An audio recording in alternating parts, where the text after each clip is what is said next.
Charlie Heller lives in silence. Deep beneath CIA headquarters in Langley, surrounded by flickering monitors and encrypted files, he spends his days decoding secrets nobody else can crack. He isn't a field agent. He isn't dangerous. He's the kind of man people overlook, soft-spoken, distant, almost invisible. But when he's home with Sarah, everything changes. The cold precision disappears from his face. Their mornings feel warm and ordinary, filled with unfinished conversations, coffee mugs left on the counter, and quiet smiles that say more than words ever could. Before leaving for a business trip to London, Sarah notices Charlie restoring an old airplane in their garage. She teases him about it, and for a moment, the world feels small and safe. Then she leaves, and the silence returns. Hours later, inside the sterile glow of CIA screens, Charlie receives the news no husband should ever hear. A terrorist attack in London. Hostages taken. Sarah among the dead. The room around him suddenly feels unreal, like all the oxygen has been drained away. He stares at the monitor while distant voices keep talking, but none of it reaches him anymore. The only thing left is shock, and a hollow emptiness that starts quietly swallowing him whole. Days pass in a blur of grief and sleepless obsession. Charlie buries himself in surveillance footage, airport manifests,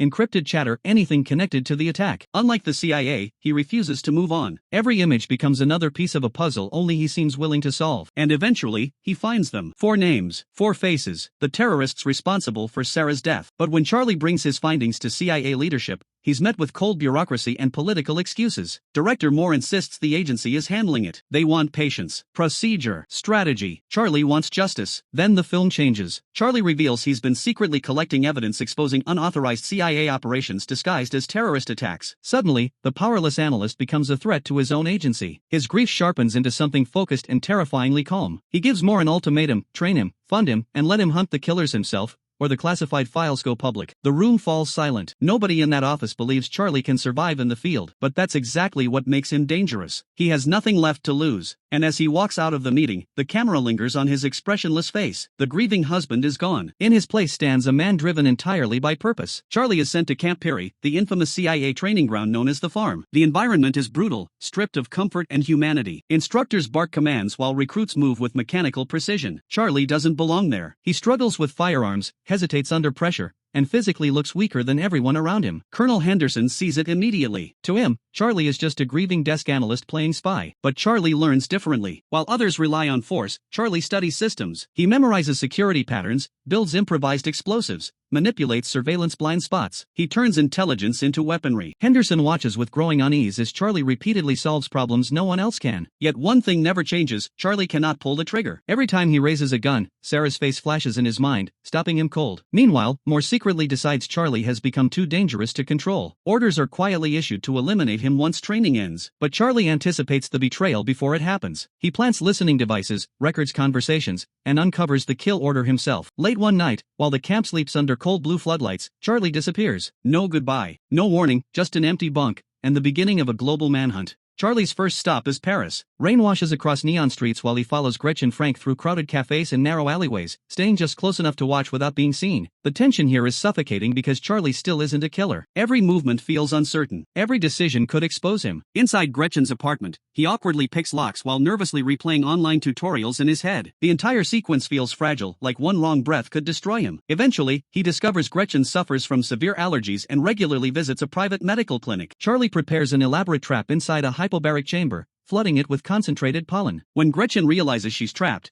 panic erupts instantly. Her breathing collapses into desperate gasps while Charlie demands Schiller's location. And this is where the movie becomes emotionally brutal. Charlie can't do it. Even after everything she's done, he still hesitates. His hands shake as memories of Sarah invade his mind again. Against all logic, he opens the chamber and tries saving Gretchen's life. She escapes into the street, coughing violently, only to be struck by an oncoming van seconds later. Charlie stands frozen in the middle of Paris traffic, staring at the body. He didn't pull the trigger, but someone still died because of him. And now there's no going back. By now, Charlie has become international news inside intelligence circles. The CIA isn't trying to recover him anymore, they're trying to erase him. Henderson tracks him relentlessly across Europe, moving like a ghost through train stations, ports, and crowded bars. Unlike Charlie, Henderson is a professional, calm, efficient, deadly. Their first real confrontation happens in Marseille. Inside a dimly lit bar near the harbor, Charlie notices Henderson before Henderson notices him. The air immediately tightens. Every sound, clinking glasses, muffled music, distant traffic, suddenly feels amplified. Charlie knows he can't win a direct fight, so he improvises. Quietly slipping into the restroom, he rigs a small explosive from stolen chemicals and electrical wiring. Moments later, the bathroom erupts. Smoke floods the building. People scream and scatter into the streets while Charlie disappears into the chaos. Henderson survives, but barely. And for the first time, he begins understanding something deeply unsettling. Charlie is evolving, not into a soldier, but into something harder to predict. Meanwhile, Charlie reaches out to a mysterious encrypted contact known only as Inquiline, the anonymous source who once leaked him classified CIA information. Desperate and isolated, he asks for help. And somewhere far away, another player quietly enters the game.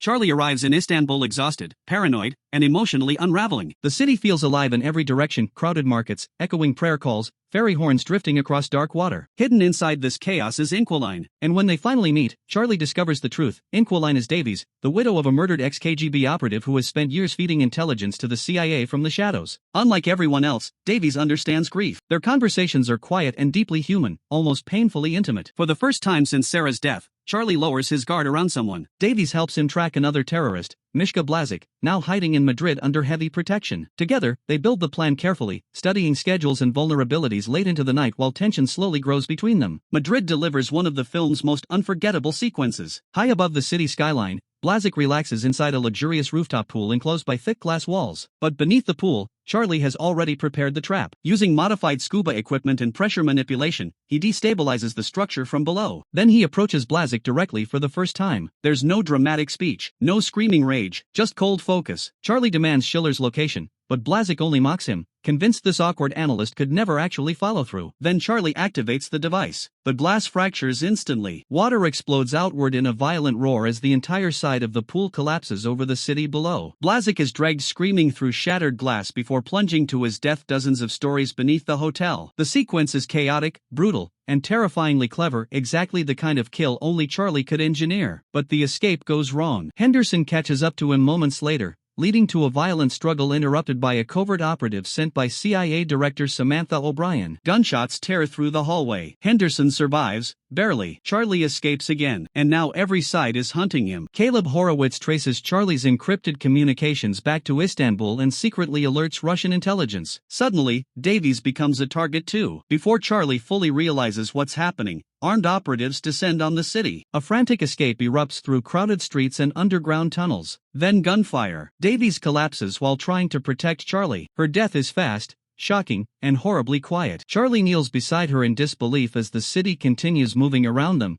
indifferent to another life disappearing into darkness. Now the mission isn't just revenge anymore, it's survival. Charlie follows the next lead into Romania, where former mercenary Elish operates deep inside a heavily guarded weapons network. By this point, Charlie barely resembles the timid cryptographer from the beginning of the film. His face looks exhausted, his movements sharper, colder. Grief has transformed into obsession. Pretending to broker a missile deal, Charlie gains access to Elish's compound. The atmosphere here feels tense from the beginning, flickering warehouse lights, armed guards watching silently, generators humming through the darkness. Charlie rigs explosives throughout the building while calmly negotiating with Elish face to face. Then he reveals the truth. The room freezes. Elish realizes too late that every exit has already been trapped. Charlie forces him to reveal Schiller's location aboard a ship operating in the Baltic Sea. And unlike Paris, this time there's no hesitation in Charlie's eyes. He leaves Elish behind as the explosives ignite the compound in a thunderous fireball visible for miles. Walking away from the flames, Charlie finally understands something horrifying. Revenge is changing him into someone Sarah would barely recognize. Yet he keeps moving forward anyway, because the closer he gets to Schiller, the more impossible it becomes to stop. Before Charlie can reach Schiller, another figure intercepts him, Jackson O'Brien, known inside the agency as the Bear. Unlike Henderson, the Bear doesn't approach Charlie as prey. He approaches him like a friend trying desperately to save what little humanity remains. Their meeting happens near the frozen industrial coastline surrounding Primorsk. The atmosphere is bleak and gray, with icy wind howling across abandoned docks while massive cargo ships loom in the distance. The Bear tells Charlie the truth plainly. This path ends with death. Maybe Schiller's, maybe Charlie's, maybe both. For a moment, Charlie almost listens. You can see the exhaustion crushing him. Every death along the journey weighs heavily behind his eyes. Gretchen, Davies, Elish, innocent bystanders caught in the chaos. But then Sarah's memory returns once more, pulling him forward like gravity itself. Charlie refuses to stop. The Bear watches him walk away, realizing there's nothing left to say. It's one of the quietest scenes in the movie, yet one of the most powerful because it finally confirms the tragedy at the center of the story. Charlie isn't chasing justice anymore. He's chasing closure that may never exist. And waiting ahead, hidden somewhere in the Baltic darkness, is the man who started all of it. Charlie is eventually captured and brought aboard Schiller's massive cargo ship drifting through icy Baltic waters. The setting feels hauntingly isolated, steel corridors echoing with machinery, dim fluorescent lights flickering overhead, armed guards watching silently from every corner. And at the center of it all sits Horst Schiller. Calm, intelligent, completely unafraid. Their confrontation avoids every action movie cliché. Schiller doesn't beg for mercy. He studies Charlie almost curiously, recognizing immediately that this man was never built for violence. Then, in a chilling gesture, Schiller places a loaded gun in front of him and offers the revenge Charlie has spent the entire movie pursuing. The room becomes unbearably still. Charlie picks up the weapon. His hand trembles slightly. Years of grief, rage, and obsession narrow into this single moment. But instead of pulling the trigger, Charlie reveals the truth. While on board, he hacked the ship's navigation systems and secretly rerouted it toward Finnish territorial waters. Sirens suddenly erupt across the vessel. Floodlights cut through the darkness outside as international authorities surround the ship. Schiller realizes too late that Charlie never came to become a killer. He came to expose everyone. And for the first time since Sarah died, Charlie finally looks free. As Schiller is arrested by Finnish authorities and Interpol agents swarm the ship, the corruption inside the CIA finally begins collapsing too. Director Samantha O'Brien publicly exposes Moore and Caleb's illegal operations, including the unauthorized attacks Charlie uncovered earlier in the film. The same agency that once hunted Charlie now turns against its own leadership. But victory doesn't feel triumphant. Charlie watches the arrests unfold with quiet detachment, almost emotionally numb after everything he survived. The people responsible are finally being held accountable, yet none of it changes the emptiness Sarah left behind. The movie wisely avoids celebrating revenge as something satisfying. Instead, it shows the cost of it, the isolation, the trauma, the irreversible damage left behind after violence spreads through every corner of someone's life. Even Henderson, recovering from his injuries, seems changed. When he finally speaks to Charlie again, there's mutual understanding between them. Not friendship exactly, but respect. Henderson now realizes Charlie succeeded precisely because he never became a traditional operative. He remained unpredictable, human, and in a world built on manipulation and control, that humanity became the most dangerous weapon of all. The final moments of the film return to silence. Back home, Charlie finishes restoring the old airplane he once worked on with Sarah before everything fell apart. The garage is filled with warm sunlight instead of cold fluorescent shadows. Tools lie scattered across the floor exactly where they left them months earlier, like fragments of a life interrupted. There's no dramatic speech, no celebration, only memory. As Charlie runs his hand across the aircraft's metal surface, brief flashes of Sarah appear in his mind, her laughter, her voice, the quiet happiness of ordinary moments he once took for granted. Those memories hurt now, but they no longer consume him the way they once did. Then the engine starts. The propellers spin faster and faster until the entire plane trembles alive beneath him. Charlie guides it down the runway and lifts into the open sky, leaving the ground behind for the first time since Sarah's death shattered his world. The camera pulls back slowly as the plane disappears into endless clouds, and the music fades into something calm, reflective, almost bittersweet. Not a story about becoming a hero, but about surviving grief, without losing the last pieces of yourself along the way.